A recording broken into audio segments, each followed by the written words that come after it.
would have to actually press a button to change the reels and keep the movie going. That's why we had intermissions back in the day. And then if you guys go, you can see all sorts of different things in this little hallway. To your right, you'll have murals, and these massive pillars are made out of hollowed out, stacked up marble cylinders from China, and it's actually our air conditioning system to this day. We were one of the first theaters to ever open with air conditioning. I mean, thank God, because before that, it was a block of ice and a fan. Miserable. Yeah. Now, this is his heritage.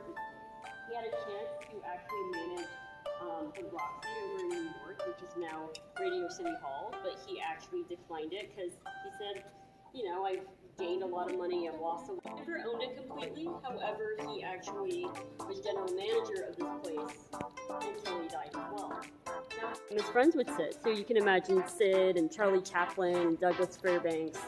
They would sit up there not only to watch different. This is the third largest screen in the country, the first being in New York, and the world, the first being in Germany. Now, this is the only IMAX screen to have a curtain over it, and we are the world's largest IMAX theater, seating 932 people. As an employee who works here, I'm glad it's not 2058 anymore. Yes.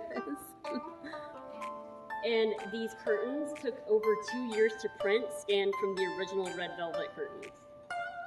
You guys are welcome to sit anywhere you'd like. We're going to play a cute little clip for you guys, documenting the history of the theater. Of course, not all of it, because it's... They put it together for, back together for Guardians of the Galaxy's Holiday Special, which was fun. Hollywood, land of magic, glamour, and make-believe. Home to the Studio Dream Factories.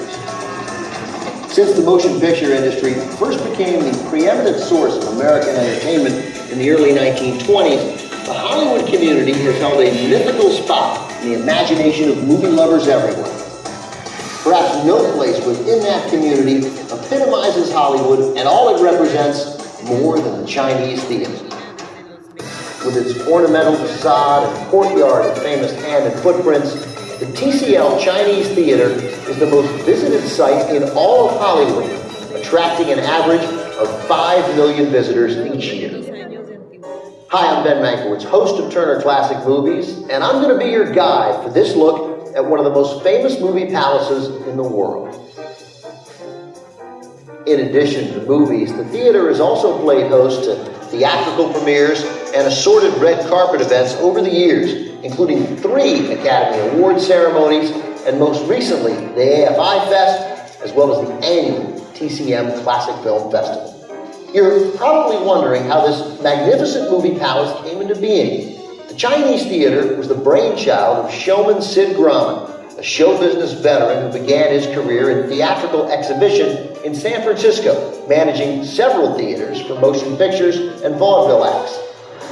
After losing 2 theaters in the 1906 San Francisco earthquake, Grauman relocated to Los Angeles, where he built 2 movie palaces: the $1 Million Theater in downtown LA and the Egyptian Theater on Hollywood Boulevard, currently home to the American Cinematheque. For his third and final venture, Grauman partnered with United Artists founders Mary Pickford, Douglas Fairbanks, and Charlie Chaplin as co-investors in this lavish movie palace. Construction on the Chinese Theater began in January 1926 and took nearly a year and a half to complete. The theater had its official opening on the evening of May 18, 1927, with the world premiere of Cecil B. DeMille's epic The King of Kings. Patrons were treated to a live stage show called Glories of the Scriptures, designed by Grauman himself. Plus, there were appearances by nearly every major star in Hollywood, not to mention the film itself, which was accompanied by a Wurlitzer organ and a 65-piece orchestra. Grauman spared no expense in making the Chinese the grandest showplace in Hollywood. At a cost of nearly $1.5 million, roughly equivalent to $30 million today, the theater boasted a one-level seating capacity of 2,058 and a Wurlitzer pipe organ with sound emanating from the auditorium ceiling. Patrons were also treated to extravagant architectural details imported from China. Those two lions in front of the theater are from the Ming Dynasty. The lobby is adorned with original works of sculpture by local Chinese artists. And those colorful murals in the lobby were created by artist and actor He Lu, best known for his role as number one son in the Charlie Chan films of the 1930s. Probably the most famous aspect of the Chinese is its forecourt, filled with the hand and footprints of stars from the silent era to the present. You might be wondering how this first started. Well, legend has it that Sid Grauman was escorting stars Douglas Fairbanks, Mary Pickford, and Norma Talmadge from the Roosevelt Hotel across the street to check out progress on the theater's construction when Miss Talmadge accidentally stepped into a slab of wet cement. Well, Grauman, never one to miss an opportunity for publicity, seized the moment, getting Talmadge, Fairbanks, and Pickford to make their imprints and sign their names in the wet concrete.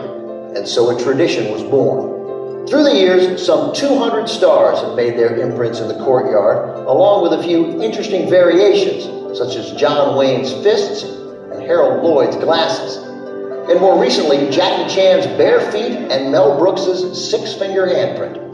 Handprints of movie legends go from Humphrey Bogart, Marilyn Monroe, and Bette Davis, Clint Eastwood, George Clooney, Brad Pitt, and Jennifer Aniston. How well do your hands and feet size up with those of your favorite star? Oh, hello, Mr. Grauman. You were marvelous tonight. Never more glamorous. Thank you. One of the greatest performances I've ever seen in the Chinese theater. Thank you, Sid. You know, I've reserved a slab of concrete. May I have your footprints? Certainly she'll do that. Thank you, Mr. That's Grauman. wonderful. And remember, when you take your feet out of that wet concrete, keep them on solid ground, where they have always been. She'll do that too, Sid, and I'll send you a bill for the shoot.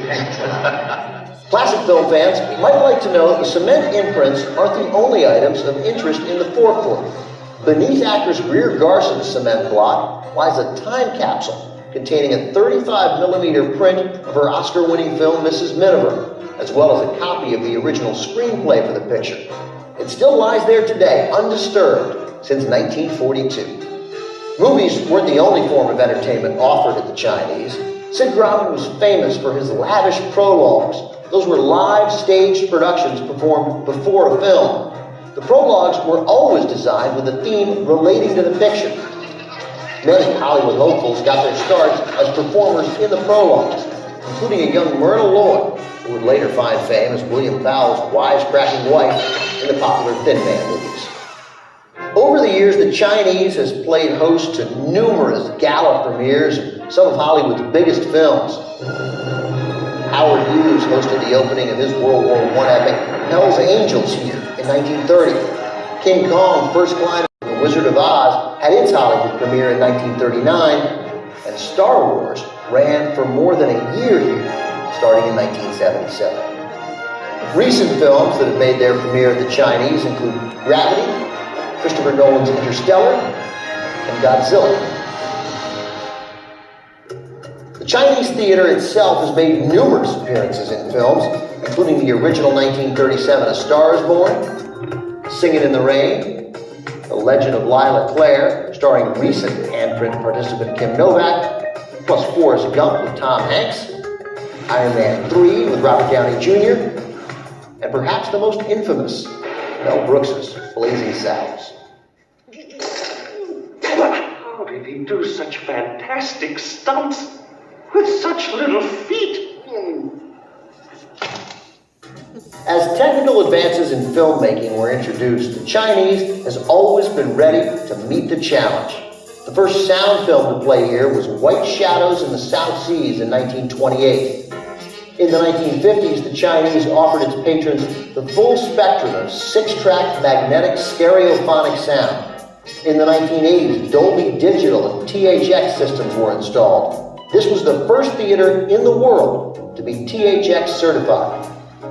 As screen formats widened over the years, so has the screen at the Chinese. From grandeur in the early 1930s, to CinemaScope in the 50s, to Panavision in the 60s, right up to the theater's recent excavation over 30 feet into the earth to create the largest IMAX theater in the world. There has never been a better place to see a movie than right here. Motion pictures have certainly changed dramatically since the Chinese opened its doors in 1927, and today the theater is more than ready to meet any new challenge. The new Chinese is ready to embrace modern movies with a gigantic new IMAX screen, state-of-the-art digital projection and sound, beautifully restored interiors and lighting. All of that ensures the TCL Chinese Theater's position as the premier Hollywood movie palace and guarantees it will continue to thrill visitors for years to come. For TCL Chinese and Turner Classic Movies, I'm Ben Mankiewicz, and I hope you've enjoyed the tour.